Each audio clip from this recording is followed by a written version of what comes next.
If you're anything like me and spend a lot of time on your computer feeling like you could sneak in some RuneScape gains, this is the video for you. As a student, I find myself stuck at my desk for hours. And while I don't always have the time to focus or actively play Old School RuneScape, that doesn't mean I can't still be making some GP on the side. There's actually a bunch of low attention methods in Old School RuneScape that you can run in the background. And over time, they really start to add up. So today, I'll be going over my favorite ways to make money while still being productive. Starting off with one of my favorite methods, mining souls.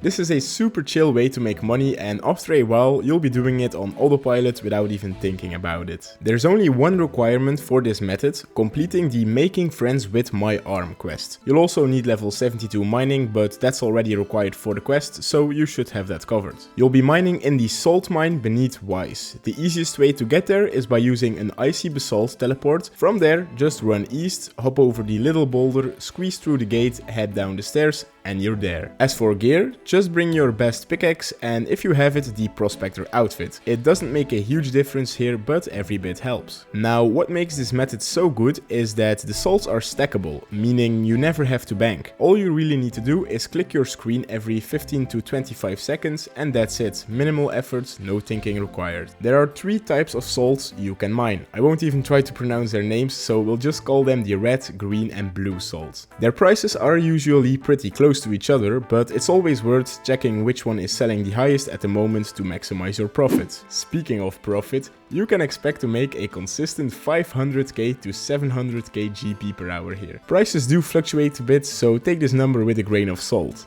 Get it? Because we're mining salt? Yeah, I should probably just leave that out. Anyways, the only downside is that you will only be receiving around 5000 mining XP per hour, but it's still better than nothing. Now, if you're willing to pay a bit more attention, you can also mine their unstackable big brother basalts. These are currently worth over 1.2k each, and they can net you 700k to 900k GP per hour in profit. The catch is that after every inventory, you'll need to run upstairs and note them with Snowflake.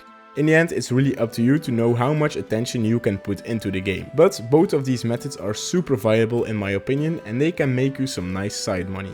If this method isn't for you, don't worry because I've got plenty more coming up. The next one is a method I actually tested for 25 hours in a previous video. And yes, I'm talking about fishing for sacred eels. To do this method, you'll need to have completed the Regicide quest. You'll also need at least level 87 fishing to catch the eels and level 72 cooking to extract the scales. But of course, the higher your stats, the more profit you'll make. You can fish for sacred eels in Zolandra. To get here quickly, use the ferry ring code BJS if you have level 76 agility and run east. Otherwise, just take the boat to Port Khazard and run south. You'll need a fishing rod and some fishing baits to catch the eels and a knife to cut them. That's the bare minimum. You can also bring a dragon harpoon for the special attack to boost your fishing level, a Rada's blessing for a chance at catching double fish, and the angler outfit for some bonus fishing XP. The fishing spots do move around a bit, so you'll need to run between them occasionally. That said, you can still AFK for at least 20 to 30 seconds or even more between the spot changes. Once your inventory is full, use your knife on the eels to turn them into Zora scales. You can either spam click for faster conversion or just let it AFK if you're multitasking. The Zora scales are of course where the money comes in. During my 25-hour test, I averaged around 400k GP per hour, but since then the prices have dropped a bit, so currently you're looking at around 350k per hour. On top of that, you'll be getting about 22k fishing XP and 26k cooking XP per hour. All in all, it's a solid method, especially when you factor in the fishing XP. If you want a more in-depth breakdown, make sure to check out my previous video, link will be in the description.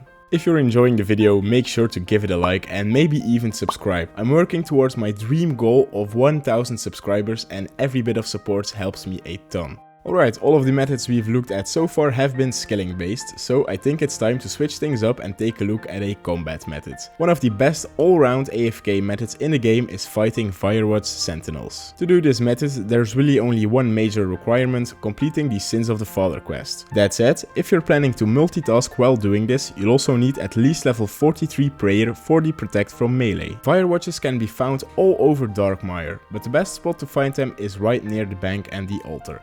Having a bank close by is always helpful, and the nearby altar lets you restore your prayers indefinitely. To get here, you can use the Drokan's medallion, which you should have from the quests. Your main weapon will be the Blisterwood Flail, As for the rest of your gear, you'll just want equipment with a high prayer bonus like Proselyte or the Sunfire armor. The higher your prayer bonus, the longer you can go without needing to restore prayer. I've shown an example setup on screen, but feel free to upgrade or downgrade pieces depending on what you have. Now, if you're not wearing the Fire disguise, the Fire watches will stay permanently aggressive to you, which makes this method super AFK. The only things you'll need to do are recharge your prayer points at the altar and occasionally pick up your loot. To make sure you don't miss any valuable drops, I recommend setting up RuneLight's loot notification for anything over a certain value. Missing a few cheap drops now and then isn't a big deal. As for profit, you can make around 900k GP per hour with this method. Keep in mind though that most of this money comes from the blood shard, which is currently worth about 11 million GP. However, it is pretty rare with a 1 in 1.5k drop rate, so profits won't always be consistent. Along with this, you'll also be getting over 50k melee XP every hour. So overall, it's a method with high potential, but keep in mind that the profit can be a bit inconsistent depending on your luck with the blood shards.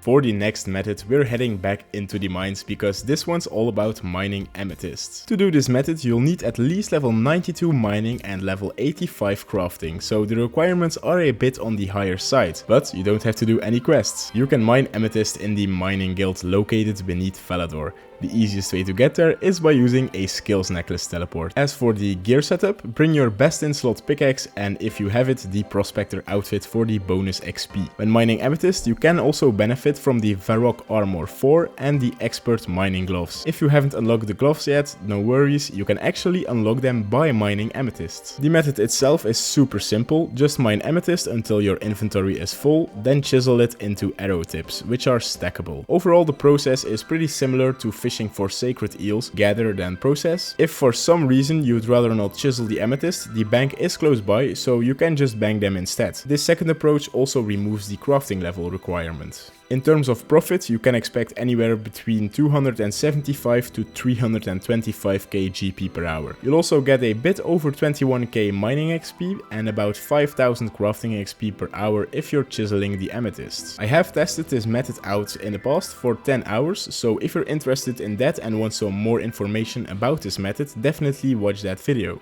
Next up we have the first bank standing method of the video, cooking anglerfish.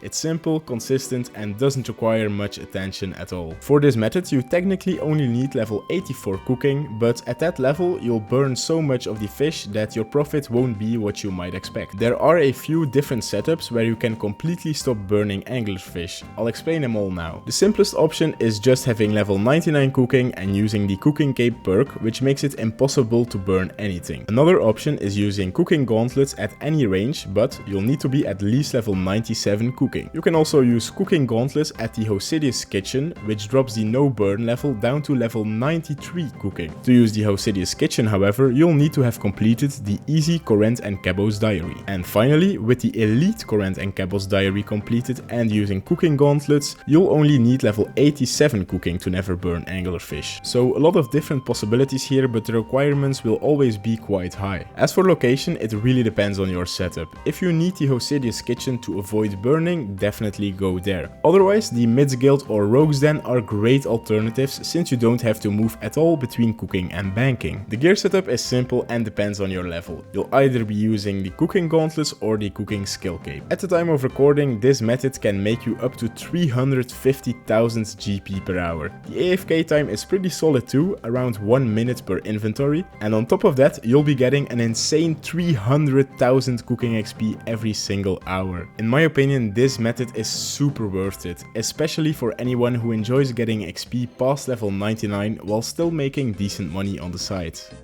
For the final method, of course, we've got cannonballs. I mean, how could you make an AFK money making guide without including these? They've been a staple method for as long as I can remember and they're still profitable even in modern RuneScape. The requirements for this method are really minimal. You just need to complete the Dwarf Cannon quest, which is super quick and easy, and have level 35 smithing. So this is definitely a method suited for low level accounts. Since it's mostly low level players doing this, the Edgeville Furnace is your best bet. It's very close close to a bank, making the method as efficient and AFK friendly as possible. There's not really a gear setup here, the only real upgrade is the double ammo mold, which you can unlock from the Giant's Foundry minigame. This basically doubles the speed at which you make cannonballs and, in turn, doubles your profit per hour. The trade-off is that you'll have to run to the bank twice as often, making it a little less AFK. So it's up to you, more profit or more chill, either way it's still super low effort. With the regular mold you can expect to make around 120,000 GP per hour or 240,000 GP per hour with the double ammo mold. You'll also gain about 15k or 30k smithing XP per hour respectively. This one might not be the most appealing for higher level players, but if you're in the early to mid game it's a solid way to earn side money while passively training your smithing. And that's all the methods I have for you today. I'll throw them all up on screen now in case you forgot any or want a quick recap. And if you enjoyed the video, it would mean the world to me if you could like and subscribe. I'm working towards my dream goal of hitting 1000 subscribers and your support really helps make that happen. Thank you so much for watching and I'll see you guys in the next one. Bye.